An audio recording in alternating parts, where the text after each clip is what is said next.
Have you ever thought, how do I use piosolver to my advantage when my opponent doesn't really understand poker and doesn't really play like a normal poker player?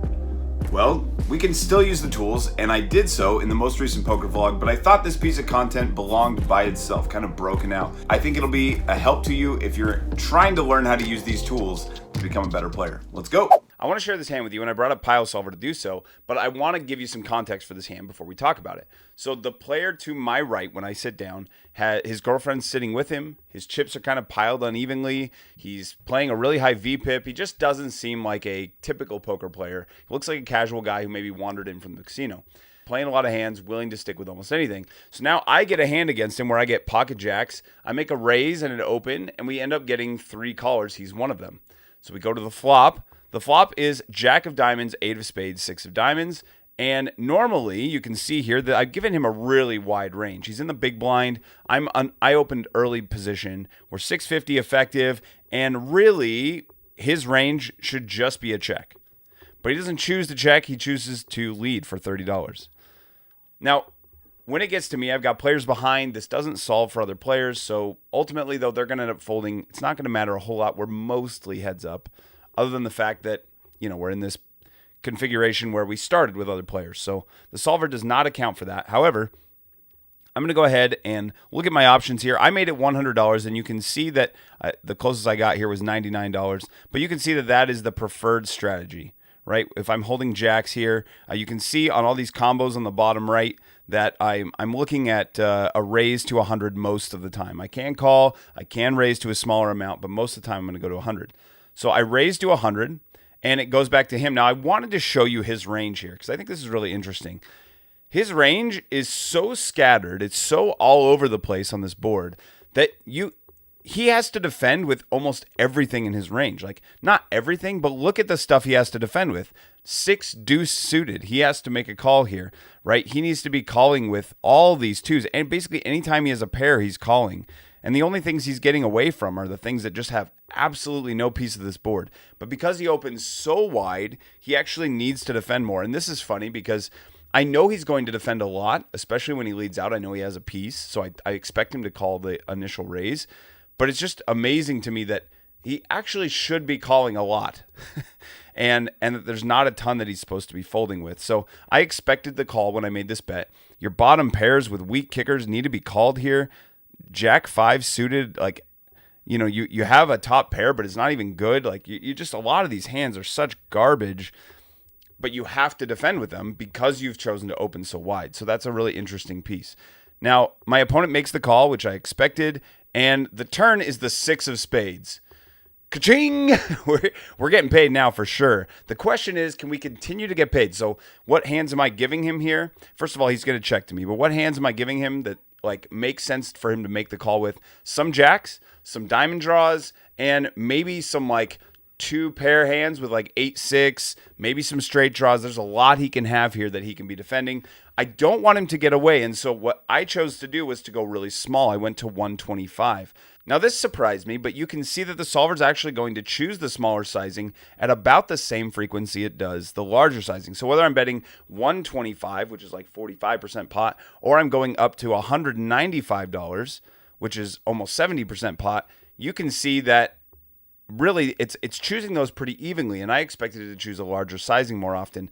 But I just think the way that it sets the pot up for a jam, it almost doesn't care because you're going to be able to jam either way. So I chose the smaller sizing to just keep him in, to drag him in. So let's see what it does. If I bet 125 here, you can see that he's supposed to be calling 61% of the time. And if I go back and I bet 195, you can see his call frequency should go down to about 47. Now, regardless of what the solver does or says here, I will tell you that his call frequency will probably drop further if you choose that larger sizing in a live cash game where people aren't thinking like a computer, especially this guy who wouldn't know balance if it was a steamroller actively running him over. He does not understand balance. He doesn't know how to put a bluff in and how to maximize your range with this horrible polarization so that nobody knows what to do against you. He's just thinking, I have a pair or whatever he has. I have a draw. I have whatever, right? So That's what he's thinking. So I want to keep in as many combinations as possible. I bet $125, and he ends up making the call. Now, again, you can see looking at his range, he's still only supposed to be folding 30% of his range here, and you can see there's tons of calls on the board. Still, lots of these like really soft and ugly hands that now have trips, but even like 8-4. Like 8-4 diamonds, I guess, has a pair plus a draw, but 8-4 without the diamonds is still betting, right? So, or still making the call, excuse me. So he's having to make a call with just a huge amount of his range.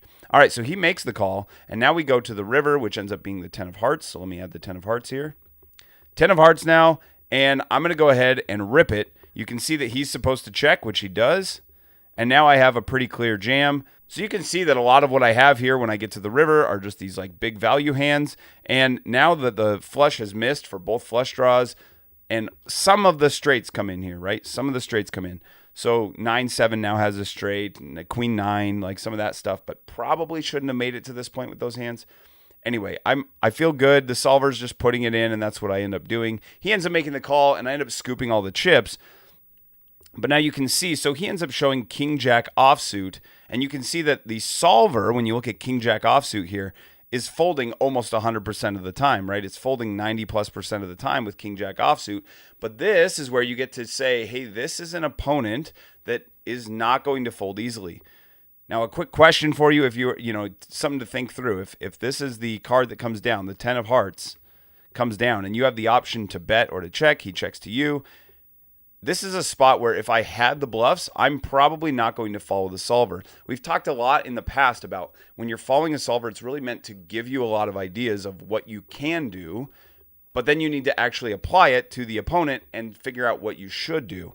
So against this player type that's going to call too many hands pre-flop and then continue calling even when his hand is nowhere near the top, when he just has a pair, if he's willing to put all the chips in with one pair, this is not a player you want to be bluffing. And knowing that this player called so much with King 6 offsuit, I know that I don't want to be bluffing into him. I'm not going to bluff because if he has any piece of it, he's going to call, right? So that even though the solver is showing me how to balance here, I'm not going to take that into consideration. I have no bets from my ace kings, my ace 5, ace 4 suited, these missed overcards with a straight draw. None of those things am I going to be betting with. I either have it and I'm betting, or I'm going to just check and give up. I recognize that this isn't like deep, heavy analysis, but what I wanted to do was kind of just take this opportunity to talk about the solver and talk about how we can use piosolver to our advantage. So again, this is just a spot where I end up raking in a ton of chips. Really, I was playing more exploitative than I was using the solver, but you're never doing just one without the other. The solver is meant to help you exploit better.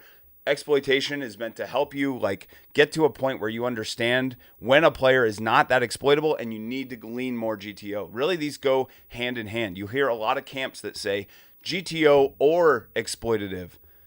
Both, man. Put those hands together. They belong together. You need to put those skill sets together because they'll help you on both ends. Now, of course, we're going to make mistakes. Of course, we're going to lean too far one way or lean too far the other. But if we were to follow the solver perfectly here, I think we're actually going to have a much lower EV than if we were just to play exploitatively against this player type. Now, the closer people get to playing like a computer, the more you want to play like a computer. The farther away they get from playing like a computer, the farther you want to get away, because there's too much money to be left on the table if you just go with what the solver's telling you.